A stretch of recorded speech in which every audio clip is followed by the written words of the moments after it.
Ok.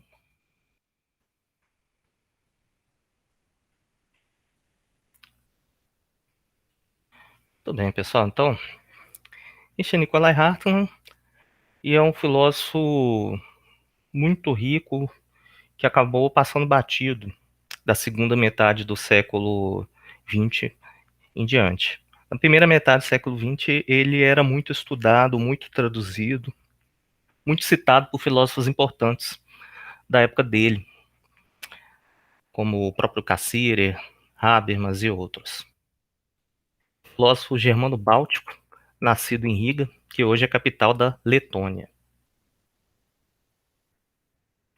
Ele inicialmente era afiliado ao neocantismo, que busca repensar a filosofia kantiana, tanto em relação a questões de ciência, levando em conta conquistas científicas do século XIX e XX, inclusive a teoria da relatividade de Einstein, e também repensar Kant em relação a temas da cultura, como o problema do mito, que é muito pensado por Cassirer, e questões do que hoje se chama antropologia cultural.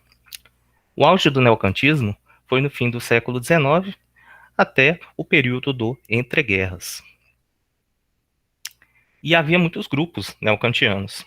A escola de Marburg, por exemplo, da qual inclusive o Benjamin, né, estudou um tempo, ela tinha como principais representantes Hermann Cohen e Paul Nathorp.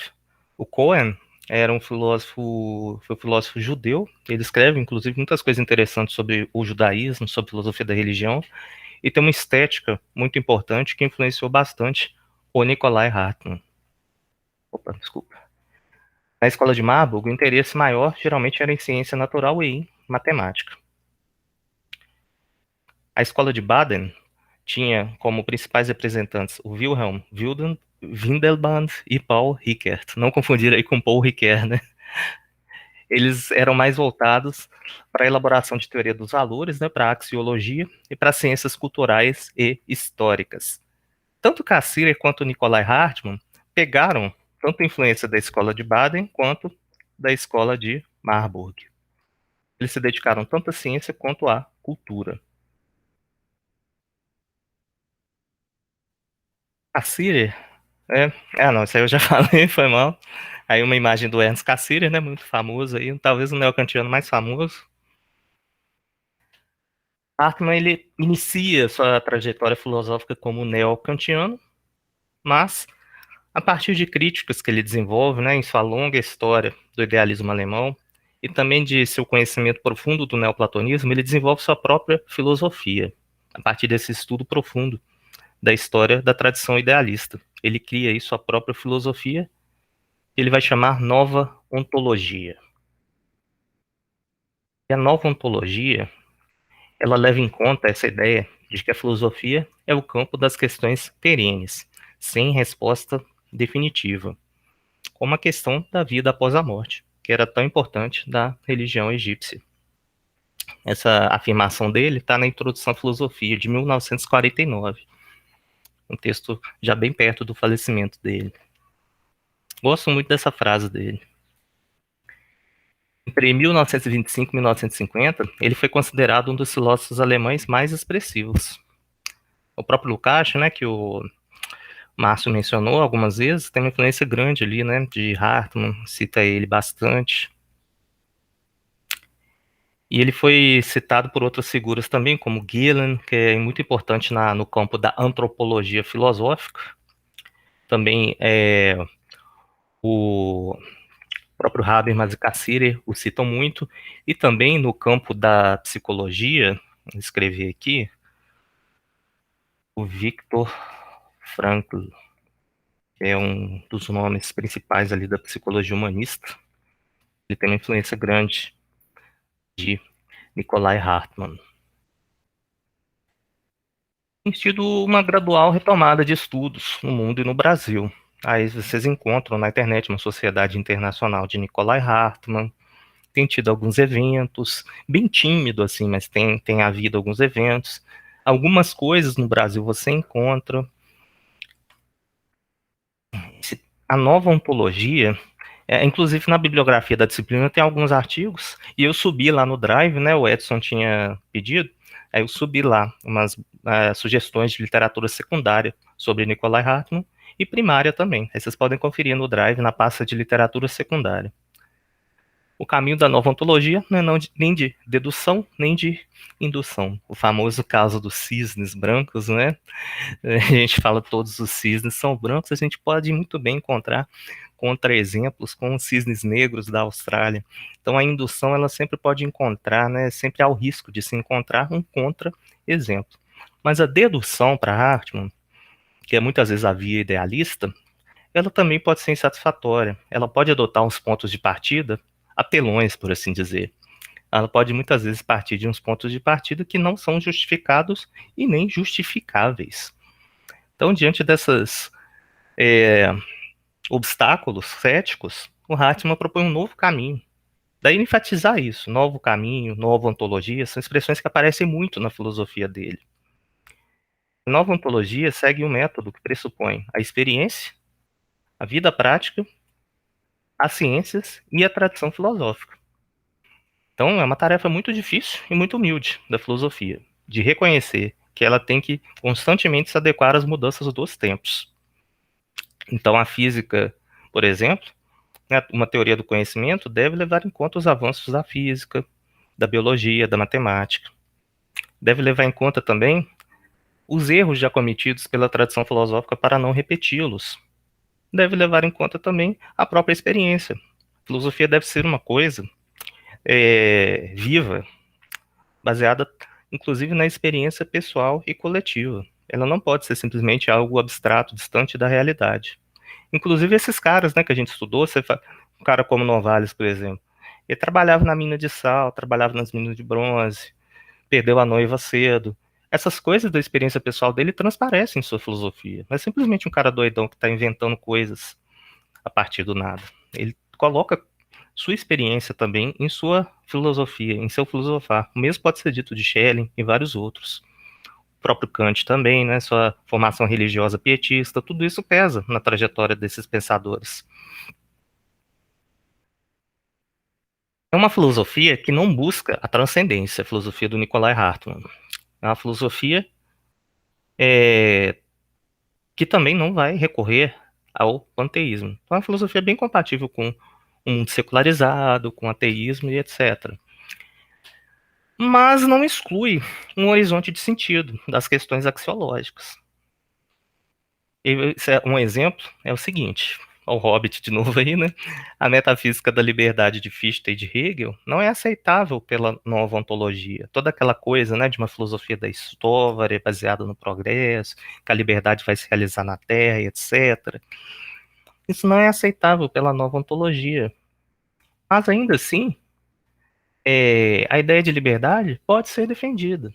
Ela ainda pode ser aceita na ética, ainda que trabalhada sem esses pressupostos metafísicos exagerados. A importância de valores morais, estéticos, a investigação da cultura e das instituições, né, do espírito objetivo, tudo isso ainda é importante. Investigação da arte, da cultura. A Nikolai Hartmann acaba que vai ter um pouco a ver com Nietzsche. Tem um intérprete secundário, o Geniussas, não sei se é assim que fala o nome dele, ele vai associar muito com Nietzsche, no sentido assim, de que os valores, eles existem, mas eles não existem independente de nós. Não existe essa independência axiológica em relação aos seres humanos. Somos nós que trabalhamos juntos enquanto comunidade os valores, nós que co-construímos esses valores. Então não existe uma transcendência do bem e do belo. Eles são um trabalho coletivo da humanidade, de atribuição de sentido. Boa, Márcia. Muito bem. Então, para Hartmann, a realidade tem 4 níveis. No idealismo alemão, tinha basicamente 2 níveis: natureza e espírito.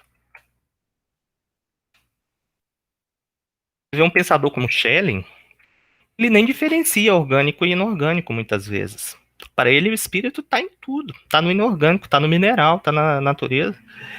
Então, geralmente, a filosofia tem uma tendência muito dualista, até nessas filosofias com uma intenção monista, como a gente viu muito no curso, né? Você vê o Schiller, muitas vezes tem um lado dualista, o Kant, então, mais ainda, o próprio Novalis, o próprio Schelling, às vezes, fica nessas tendências, né? Eu, não eu, natureza, espírito, consciência, não consciente, ou a consciente. O Hartmann fala assim, gente, e se a gente pensar que, na verdade, a realidade é mais complexa do que a filosofia quis trabalhar até agora? Ele vai trabalhar essa ideia de 4 camadas, ou níveis, ou estratos. Estratos com S, né, e não com X, que o com X é aquele que faz a gente chorar, né, o extrato do banco. Mas o com S, de camadas, tem 4 para Hartmann, mas ele deixa aberto que, à medida que a ciência e a filosofia avançarem, pode haver mais. Isso é muito legal. A filosofia com um espírito bem científico, né, de que, olha, à medida que o conhecimento avançar, pode surgir mais. Eu acho que pode muito bem haver hoje um extrato virtual acima do espiritual, sabe? Eu penso sim que pode ter um extrato com uma autonomia própria já, ou autômato, né? No sentido de máquina, né? Um extrato além do espiritual, já um outro nível diferente de realidade. Então eu acho que é totalmente compatível. Eu acho que um cara que mexe com, se juntasse com alguém que mexesse com tecnologia de informação, desenvolvesse uma coisa assim, ia ser muito legal a partir do Hartmann, de um quinto extrato já da realidade, um outro nível. Porque realmente, às vezes, parece já um outro nível, que é independente da gente já. Infelizmente, a gente que ficou dependente dele, né, desse outro nível já. É uma coisa bem complexa, né? Então aqui, é, é, a gente... Oi, Márcio. Inclusive, assim, eu acho muito interessante esse extrato, né? Porque não sei, a gente pode assumir que você é um aqui nesse extrato anímico, né? E no extrato virtual, você é outra pessoa. Tem muita gente que vive assim, né? Sim, Que ali ela já é uma outra pessoa, né? A sua pessoa virtual, ela não condiz muitas vezes com a sua pessoa anímica, né? totalmente, totalmente. E você tem a coragem, né, uma coragem diferente, multiplicada por 1000, né, no virtual, e às vezes que você não teria no orgânico ali, né, no âmbito orgânico, né, na rua, sem dúvida, né, exato. Então, sim, sem dúvida, dá para refletir muita coisa interessante a partir disso. Então, a ideia do Hartmann é que há esses 4 níveis de realidade e a gente vai entender melhor como eles funcionam. O ser humano, por exemplo, ele tem todas essas 4 camadas. Daí que ele é interessante para a antropologia filosófica, né, o Hartmann. Uma cidade também. Então, um ser humano, por exemplo, né, vou falar aqui o, o Edson, por exemplo, né, eu vi ele aqui na câmera. Ele tem componentes inorgânicos. Então, ele tem alguns minerais que constituem o corpo dele. Mas ele tem também componente orgânico, né? Ele tem seu cérebro, seu coração e etc, funcionais. Mas ele tem também seus desejos. Ele tem também sua percepção, sua memória. Então ele tem também um anímico, o psíquico. A própria perspectiva que ele gosta, né, a neurociências, muitas vezes esses dois estratos são um só, né? O psíquico muitas vezes é igualado ao orgânico. Para o Hartmann, isso seria uma transposição de categorias. Seria um erro, mas isso a gente tenta ver ainda mais na frente, rapidão. Mas, para Hartmann, você tem essa diferenciação. Existem categorias do orgânico que não passam para o anímico. E o espiritual é a cultura, é a mente coletiva. É aquilo que no Hegel é espírito objetivo. É a mente coletiva, as instituições, os atos de vontade, de planejamento, atos mais complexos são do âmbito do espiritual. Então, uma pessoa tem essas, ela participa das instituições, a pessoa, ela tem vontade, a pessoa consegue planejar, desculpem, calcular meios e fins. Então, a pessoa consegue também se elevar, ela consegue fazer obras de arte, ela consegue se elevar ao espiritual também. Mas uma cidade também pode possuir as 4 camadas. É uma foto de Dallas, né? Eu tirei isso aí, foi na época que eu fiz intercâmbio, 2010 essa foto. É o Museu Nasher. Nasher, né? Um museu muito legal lá. No Texas tem arte, né? Quem diria? Mas aí, pior que tem arte boa lá, muito boa. Então é uma cidade como Dallas, por exemplo. Tem estrutura material, como vocês podem ver na foto, né? Fica bem evidente. Estrutura orgânica também evidente pela foto. Animais, vegetais, micro-organismos. Indivíduos, né? Ali. Então você tem também almas, né? Você tem também pessoas com seus desejos, suas volições, e você tem também o espiritual. Você está em uma instituição, no museu. Você tem também pessoas dotadas de vontade, habitantes, você tem linguagem sendo utilizada. Então você tem as quatro camadas também em uma cidade. Você pode ter também algo só com duas camadas, ou três. Então você vê, por exemplo, tem um gato aqui em casa. Ele teria o inorgânico, o orgânico e o anímico. Mas se ele teria o espiritual ou não, aí já é algo que fica mais aberto, mais complexo. Geralmente a gente pensa que não. Uma diferença muito importante em relação à tradição idealista, para Hartmann, é que cada nível superior se funda na camada de baixo, usando como pedra de construção para sua própria estrutura. Então, voltando para o esquema, né, nós temos. Rapidinho, depois eu volto ali. Por exemplo, o espiritual ele se funda sobre o anímico se funda sobre o orgânico. Então, não é possível o espiritual criar o orgânico, por exemplo, ou criar o inorgânico. Tudo surge a partir do inorgânico. Então, se tem uma filosofia que dá uma grande valorização para o mundo físico sem ser materialista, sem reduzir tudo ao material. Mas ela leva em conta essa estruturação do mundo. O orgânico surge a partir da matéria inorgânica. Há algo muita coisa do inorgânico passa para o orgânico. Por exemplo, as categorias de tempo e espaço. Mas o tempo e espaço conseguem passar para o mental? Para Kant, sim, né?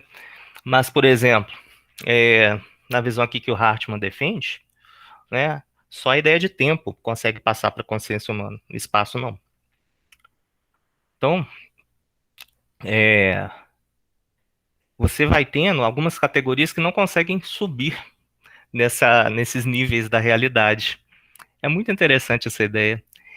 Ele vai desenvolver a ideia de que, agora eu vou voltar um pouquinho, há essa relação de superformação, Überformung, né, superformação, ou de superestrutura, Überbau, que aparece muito no Marx, né, superestrutura. Então, por exemplo, do inorgânico para o orgânico, a transição é muito mais, usar a expressão repetida, orgânica, né? A transição é muito mais fluida. A transição tem muito menos problemas. Muitas categorias do inorgânico passam para o orgânico. Mas do orgânico para o anímico, você tem uma diferença muito grande.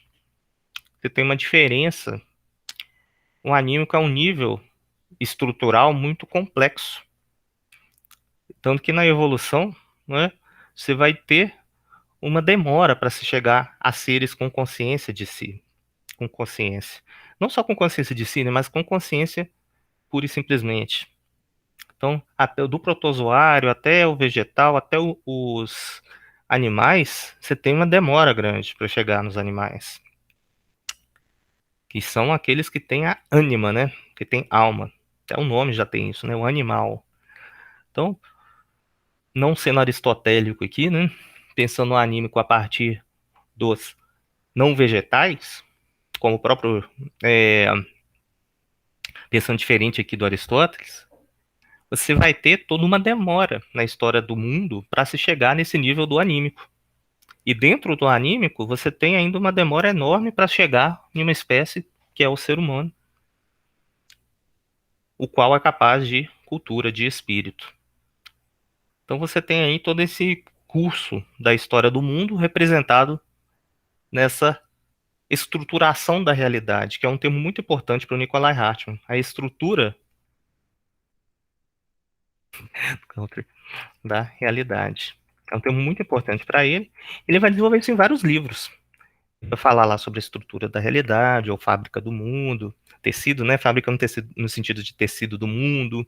Vai ter categorias da filosofia da natureza, vai ter categorias da estética. Aí na estética ele vai pensar como que as obras, essas camadas se apresentam numa obra de arte. É até o que eu vou apresentar um pouco no Congresso de Estética, né? Aquele internacional, o Abre lá, que vai ter no mês que vem. Aí eu vou falar sobre isso, como que o Hartmann usa esse esquema na estética. Deixa eu só ver. Ah, tá. Na superformação, então, na verdade todas, né? Desculpa, todas as categorias do inorgânico passam para o orgânico. Mas nem todas do orgânico passam para o anímico e nem todas do anímico passam para o espiritual. Aí o exemplo do espaço que eu dei, né? Assim como matéria, o organismo também é um produto espaço-temporal. Como processos de permanência e mudança são observáveis tanto no orgânico quanto no inorgânico, as categorias de tempo e espaço passam ao plano do inorgânico ao plano orgânico. Já no caso da superestrutura, por isso que tem esse espaço maior que eu coloquei no esquema entre esses níveis, para marcar essa relação de superestrutura. No caso da superestrutura, a partir do anímico, a passagem das categorias se torna mais complexa. O espaço e sua estrutura matemática não penetram no anímico, não podendo a alma ser produto do inorgânico ou do orgânico ou do inorgânico. Eu sei que é bem denso, né? Mas é a ideia que ele desenvolve, ela é muito bem explicada ao longo dos livros dele e tal. Aqui eu estou dando só uma pincelada mesmo, para mostrar uma outra visão dessa coisa toda, né? Que inclusive vai partir de uma crítica forte aos românticos, que vão querer tentar pensar, não, tudo isso é uma coisa só. Né, vamos pensar que o monismo, essa busca da unidade que a gente falou na disciplina toda, acaba muitas vezes simplificando demais o real, negligenciando essa diversidade de camadas da realidade. A ideia que eu estou querendo passar é bem essa com o Hartmann. A gente, tipo assim, olha, essa busca da unidade é muito legal que os românticos fazem, mas existem outras maneiras de pensar mais compatíveis com a história da ciência, da própria filosofia, vias mais humildes, inclusive, embora mais difíceis, mais humildes, porque reconhecem que a realidade é muito complexa e deve ser pensada, e é mais frutífero, talvez, pensá-la nessas diferentes camadas que ela tem. Edson? Obrigado, Gabriel. É só para. Eu sei que é muita coisa, mas nesse esquema que você mostrou do inorgânico, orgânico, anímico e espiritual, você sempre mencionou o Hartmann indo na direção, né, da superformação para a superestrutura lá no espiritual, né, nesse caminho, assim. E em algum momento você lembra de ele falar no sentido contrário, não no inorgânico, orgânico com inorgânico, mas, por exemplo, do espiritual para o anímico, eventualmente para o orgânico, sentido contrário de transformação? Não, porque as categorias não podem descer. É a boa pergunta sua. As categorias não podem descer, e esse é o maior problema do idealismo alemão. É tentar transpor, por exemplo, teleologia, que é uma categoria espiritual, a ideia de meios fins, para a história, pro, pro orgânico, igual faz Kant faz isso regulativamente, né? Mas muito da tradição filosófica, Leibniz, a escolástica, Aristóteles, eles tentaram fazer isso, mostrar que o mundo físico é assim, né? Então, o teleologismo, Nikolai Hartmann chama, é isso, é você tentar usar categorias do espírito para explicar o mundo físico. Essa descida das categorias não é possível. Só quando são categorias dos que valem nos dois níveis. Aí pode.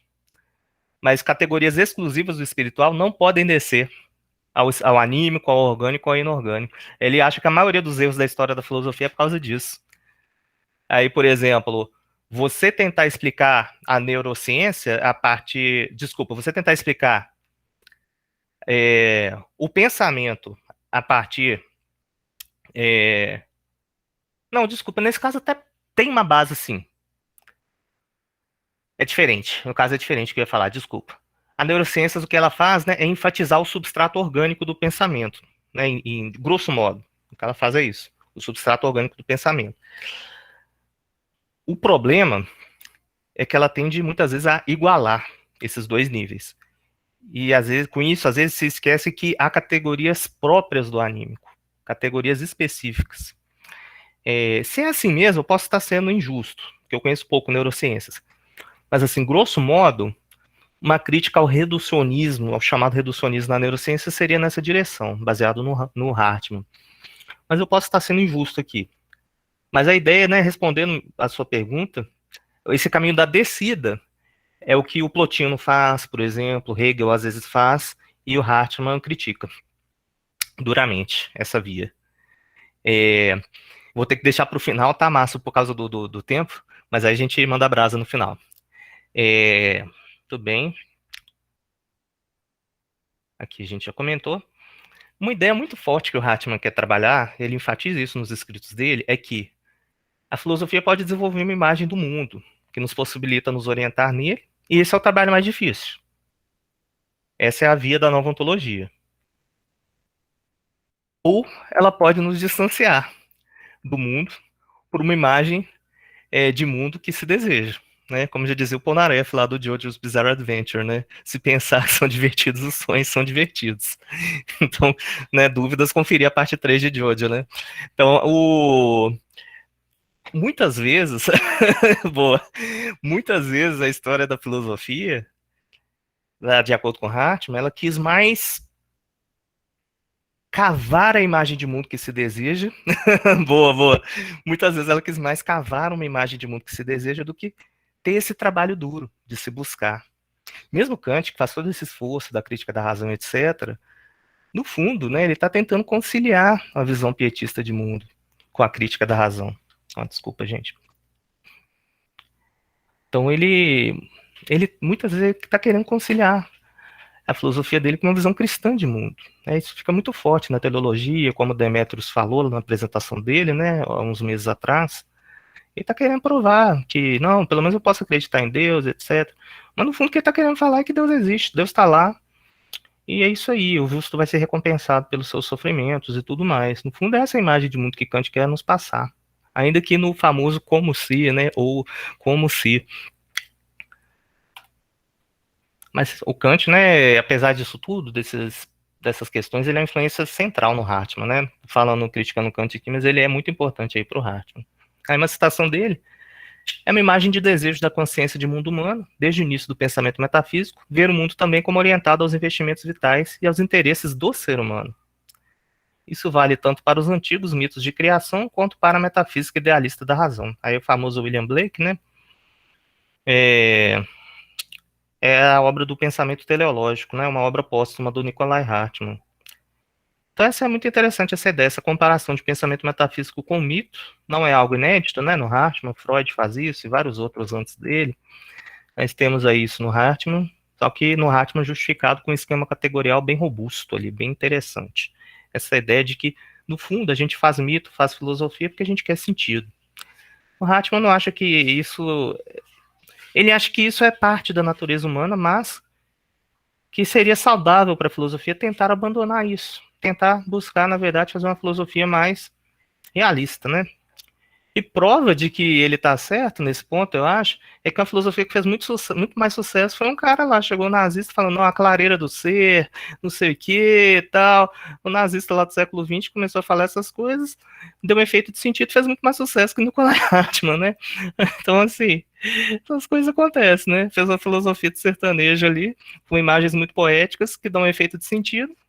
É isso mesmo, Heidegger. Então a coisa ficou muito mais bonito, entre aspas, né? É porque a pessoa quer sentido com a filosofia, muitas vezes. A pessoa muitas vezes quer como substituto para a religião. E o Hartmann, acho que ele capta bem isso. Aí ele fala, né, outra citação dele muito interessante, construir unidade é fácil. Já indicar efetivamente unidade a partir dos fenômenos, muito difícil.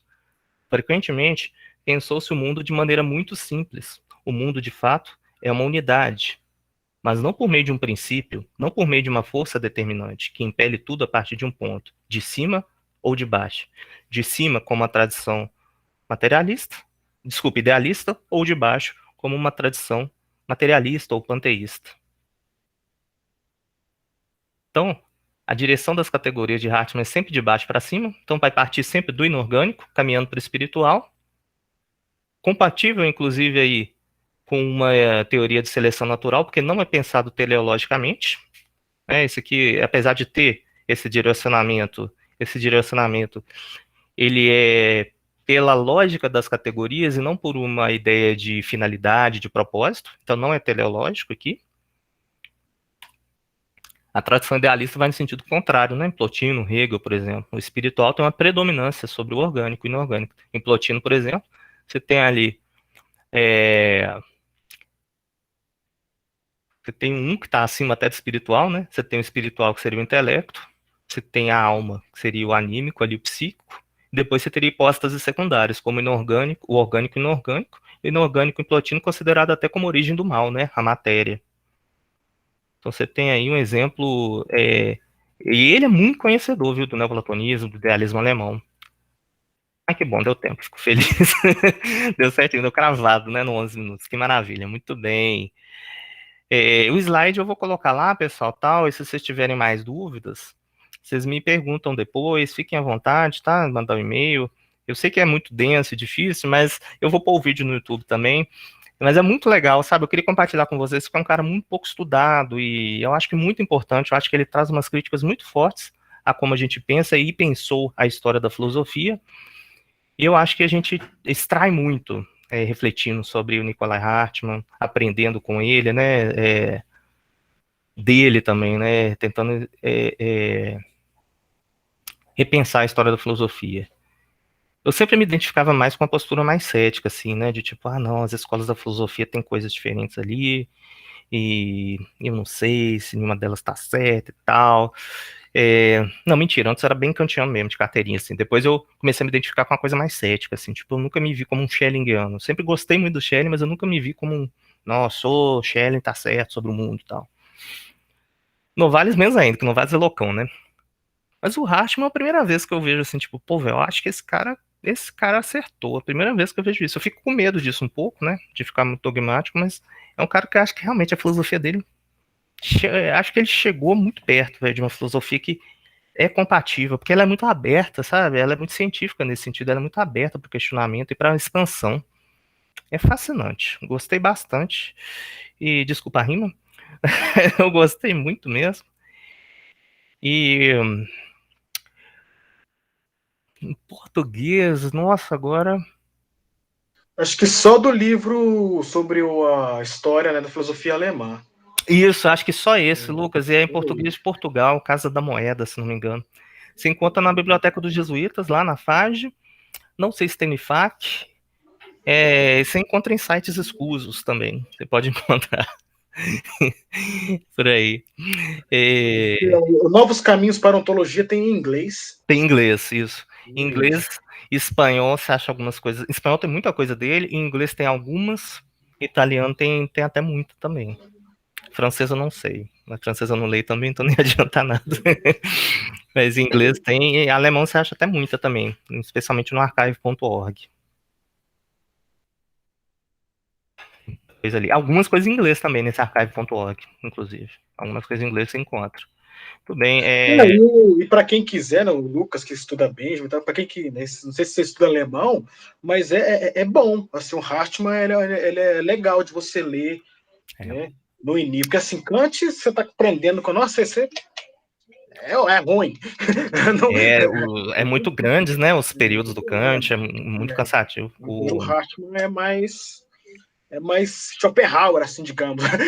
É mais agradável de ler, períodos mais curtos e mais próximo do alemão que a gente estuda em escola. É mais próximo do contemporâneo. Do Kant é aquele alemão do século 18 a.C., né? Aí é tenso. É bravo, é difícil mesmo. Muito bem, pessoal. Ó, você ia comentar uma coisa, Márcio? Não, eu queria comentar a ontologia do Lukács. Assim, o Lukács, ele tá ali naquele momento onde ele tem ali ele quer construir uma ontologia tal. A estética dele é uma ontologia disfarçada, né? A estética dele tá lá falando da natureza humana, né? Olha só. Ele né, faz isso, mas ele não diz que é, né? Porque ele fala, a galera, né? Ainda mais o pessoal do partido aí vai acabar comigo, né? Vai falar, pô, você é conservador, cara? Que negócio de ontologia é esse, né? Que porra é? Né? Então, aí quando ele, né, vê a obra do Hartmann, né, ele toma ali uma coragem, ele fala, cara, eu vou escrever uma ontologia. Eu vou escrever tal, né? E ele pega uma base muito grande. Tanto que esses extratos aí, né?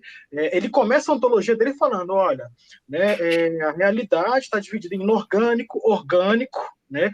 Aí ele não usa, né, o anímico e o espiritual, ele usa o social. Ele sintetiza e fala assim: olha, tem o ser inorgânico, o ser orgânico e o ser social. Por isso que chama Legal. ontologia do ser social. Ele empurra o anímico e transforma o espírito em social. Isso, exatamente, né?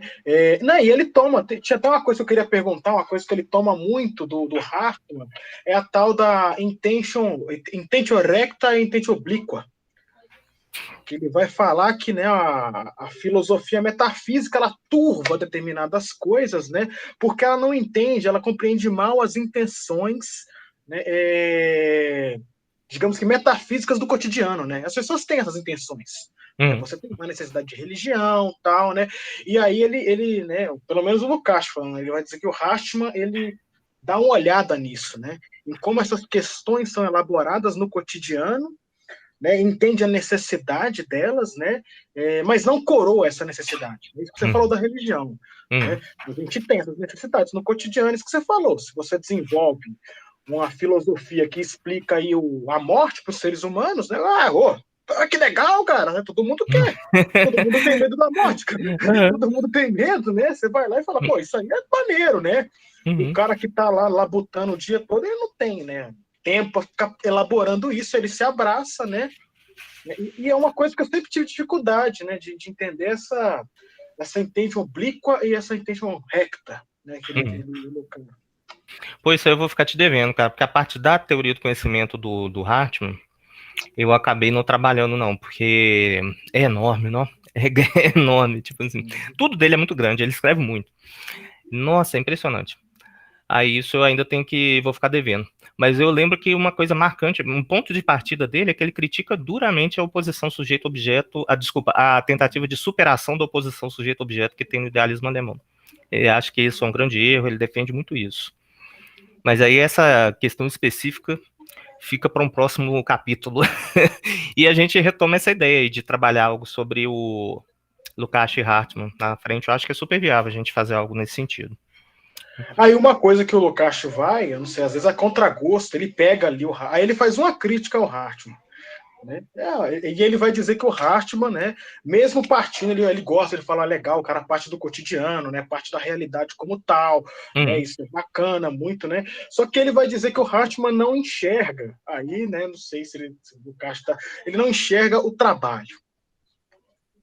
O Arbeit, né, que o Lukács vai defender, né, que é a teleologia, né? O Lukács ele vai defender muito que assim, nós não pensamos só a finalidade, nós executamos ela. A árvore está lá, né, no bosque, e você vai lá e dá uma nova finalidade para ela. Você não está inventando essa finalidade, você fez a cadeira. Então você criou uma nova finalidade. Aí o Lukács vai defender que isso é digamos que assim, o coroamento da ontologia do ser humano, né, no caso do ser humano. Isso aí ele vai estar muito mais preso no esquema marxista e hegeliano ali mesmo, né? O Hartmann realmente ele não vai por essa via. Eu até lembro dele falar umas paradas sobre trabalho, mas numa outra direção que ele fala, sem esse horizonte marxista e sem a dimensão teleológica. Muito bem. Vou terminar de gravar, porque agora vai ser a mensagem final aí de despedida. Muito bem. Ó, a Bianca já tá rindo ali. Aí eu